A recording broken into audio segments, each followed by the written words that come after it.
ഈ വിഷയം ഉണ്ടായതിനു ശേഷം റവന്യൂ ഉദ്യോഗസ്ഥർ, മന്ത്രി, ഇടതുപക്ഷ പ്രവർത്തകർ, യുവജന സംഘടനകൾ ഇവരുടെ ഒരു കൂട്ടായ്മ പ്രവർത്തിച്ചുകൊണ്ടിരിക്കുകയാണ്. സത്യം പുറത്തു വരാതിരിക്കാൻ പഞ്ചായത്ത് ഭരണസമിതിയുടെ മേലെ ചാരി ഇതിൽ നിന്ന് രക്ഷപ്പെടാൻ ഒരു വളരെ ഗൗരവതരമായ ഗൂഢാലോചന നടന്നുകൊണ്ടിരിക്കുകയാണ്. ഈ ഗൂഢാലോചന ഉൾപ്പെടെ അന്വേഷണത്തിന്റെ ഭാഗമായി പുറത്തു വരണം. എന്നെ അതിശയിപ്പിക്കുന്ന പ്രധാനപ്പെട്ട കാര്യം രണ്ട് കാര്യമാണ്. 3 ദിവസമായി ക്വാളിറ്റി അഷ്വർ ചെയ്തതിന്റെ രേഖ ചോദിച്ചിട്ട് കിട്ടുന്നില്ല. 2, ഒരൊറ്റ ഉദ്യോഗസ്ഥനെതിരെയും ഇതുവരെ നടപടി പോലും എടുത്തിട്ടില്ല. 1, എല്ലാം നഷ്ടപ്പെട്ട ദുരന്തബാധിതരാണ്, എല്ലാം നഷ്ടപ്പെട്ടവരാണ്. അവർക്കാണ് ഈ ഏറ്റവും മോശം സാധനം വിതരണം ചെയ്തത്.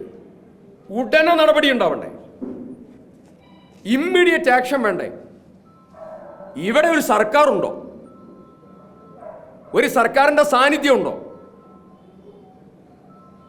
ഒരു സർക്കാർ ഉണ്ടെങ്കിൽ ഇങ്ങനെയാണോ ചെയ്യുക? ഇത് റിപ്പോർട്ട് ചെയ്യപ്പെട്ടിട്ട് ഇത്രയും ദിവസമായിട്ട് റെസ്പോൺസിബിലിറ്റി ഫിക്സ് ചെയ്യുന്ന ഒരു നടപടിയും എടുത്തിട്ടില്ല. ഒരു സർക്കാരിന്റെ സാന്നിധ്യം ഇവിടെ ഇല്ല. പിന്നെ എനിക്കെതിരെ പറഞ്ഞു ഗംഭീരമായിട്ട്, അതിനെനിക്ക് കുഴപ്പമില്ല. ഞാൻ നിങ്ങൾക്കെതിരെ പറയാനില്ല. ഡിവൈഎഫ്ഐക്കെതിരെയും CPM-നെതിരെയും പറയേണ്ട കാര്യങ്ങൾ പറയും. പക്ഷേ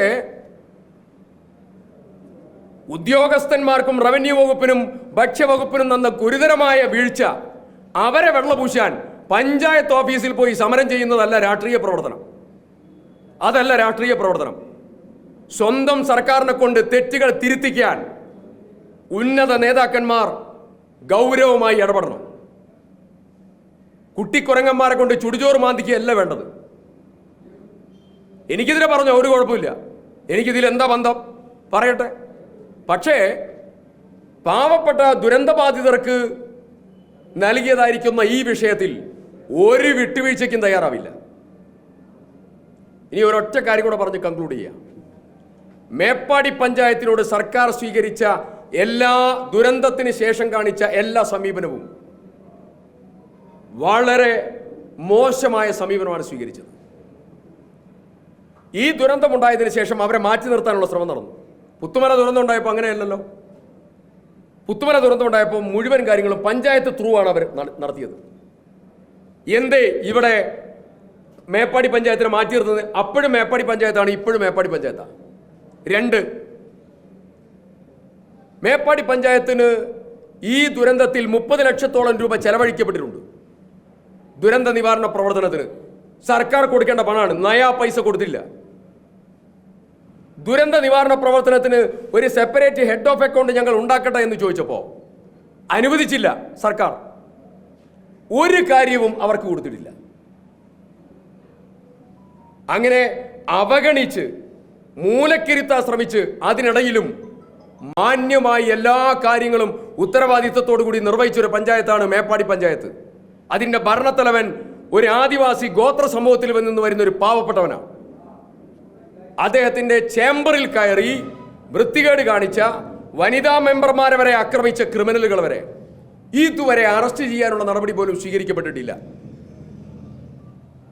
ഏറെ ഗൗരവതരമായ സാഹചര്യമാണ്.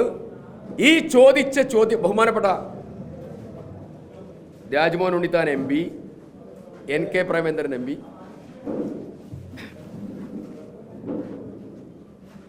ജോൺസൺ അബ്രഹാം, പ്രവീൺ തങ്കപ്പൻ ഉൾപ്പെടെ എല്ലാവരും. അപ്പോൾ ഞങ്ങൾ ചോദിച്ചതയക്കുന്ന ചോദ്യത്തിന് ബഹുമാനപ്പെട്ട റവന്യൂ മന്ത്രിയുടെ മറുപടി പ്രതീക്ഷിക്കുകയാണ്. ജില്ലാ ഭരണകൂടത്തിൻ്റെ മറുപടി പ്രതീക്ഷിക്കുകയാണ്. റവന്യൂ മന്ത്രി ഇന്ന് രാവിലെയും പറഞ്ഞു ഞങ്ങൾ കൊടുത്ത കിറ്റല്ല ഇതെന്ന്. ഞാൻ അദ്ദേഹത്തെ വെല്ലുവിളിച്ചുകൊണ്ട് പറഞ്ഞു അവിടുത്തെ സ്റ്റോക്ക് രജിസ്റ്റർ പരസ്യമായി പരിശോധിക്കാൻ ഞങ്ങളും വരാം, മന്ത്രിയും വരണം.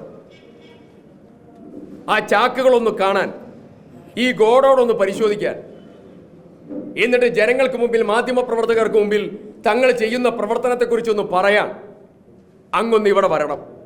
ബാക്കിയുള്ള ദുരന്തവുമായി ബന്ധപ്പെട്ട ബാക്കി ഒരു കാര്യം പറയുന്നില്ല. ഇപ്പം ഇത് രാഷ്ട്രീയമാക്കിയത് കൊണ്ട് ഇതുമായി ബന്ധപ്പെട്ട കാര്യം പറയാം. ഞങ്ങൾ രാഷ്ട്രീയം പറയാൻ ആഗ്രഹിച്ചവരല്ല.